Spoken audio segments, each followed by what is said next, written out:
బయటికి వెళ్దామని బయలుదేరాము. తీరా చూస్తే వర్షం మొదలైంది. చూడండి ఎంత మబ్బెట్లా ఉందో. ఫుల్ వర్షం పడుతుంది మా దగ్గర.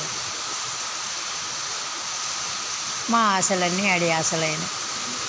చక్కగా బయటికి వెళ్ళి తిరిగి అలా కాసేపు హోటల్కి వెళ్ళి వద్దాం అనుకున్నాం.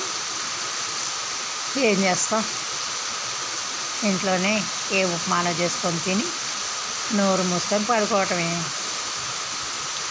మీ దగ్గర వాతావరణం ఎట్లా ఉందో రండి కామెంట్ బాక్స్లో మాట్లాడుకుందాం.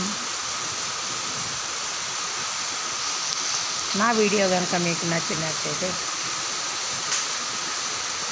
Please like, share and subscribe.